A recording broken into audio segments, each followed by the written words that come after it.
जय भीम, नमो बुद्धाय साथियों। दोस्तों, आज हम आपको बताने जा रहे हैं कि चमारों की शादी में पंडित क्यों नहीं बुलाया जाता है। चलिए दोस्तों, जान लेते हैं आज की अपनी इस वीडियो में। दोस्तों, पूरे भारत में जिन सूत्रियों और लोक कथाओं में चमारों को ब्राह्मण बड़ा भाई बताता है, क्योंकि ब्राह्मण हिंदू धर्म का मुखिया है तो चमार बौद्ध धर्म का मुखिया है। तो दोस्तों, इसलिए चमारों की शादी में पंडित नहीं बुलाया जाता है। और दोस्तों, इस बात को छुपाया नहीं जा सकता कि भारत में जाति सबसे बड़ी परेशानी है।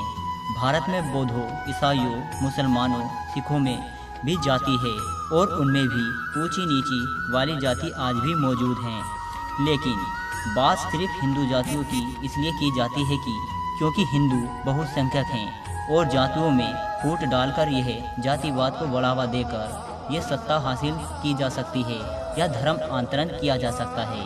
और दोस्तों, जब हमारे देश पर मुगलों ने हमला किया था तो तब हम एक होने के बजाय आपस में ही मतभेद में जुट गए थे।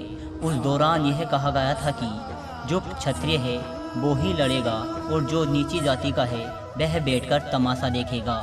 और जिन लोगों को हम नीची जाति का कहकर अपमानित करते रहे, उन्हें चमार कहकर संबोधित करते रहे, यहाँ तक कि उनके पूर्वज उन्हें छूने से भी कतराते थे। असल में वह लोग चवर वंश के क्षत्रिय वीर हैं। इस बात का खुलासा विजय सोनकर ने अपनी एक पुस्तक में किया था। जब भारत देश पर तुर्कियों का शासन था तब उस समय चमार कहकर संबोधित किए जाने वाले इस वंश का शासन भारत के पश्चिम भाग पर था और इस वंश के राजा चवर सेन थे। आज जिन लोगों को चमार कहकर पुकारा जाता था, इतिहास में कभी उन लोगों को ऐसा नहीं बुलाया जाता था। प्राचीन समय में ना तो चमार शब्द पाया जाता था और ना ही ऐसी कोई जाति थी। चमार शब्द का प्रयोग सबसे पहले सिकंदर लोदी ने किया था। और जब मुसलमान लोग हिंदुओं पर दबदबा डाल रहे थे तो इन्हीं वीरों ने उनका डटकर मुकाबला किया था और उनके खिलाफ आवाज़ उठाई थी। तब सिकंदर लोदी ने बलपूर्वक उन लोगों को चरम के काम में धकेल दिया था और उन लोगों को अपमानित करने के लिए पहली बार सिकंदर लोदी ने चमार शब्द का प्रयोग किया था।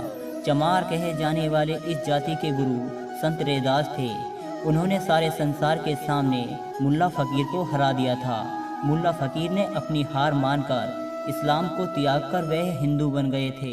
इसी वजह से सिकंदर लोदी आंख बबूला हो गया और उसने संत रैदास को कारावास में डलवा दिया।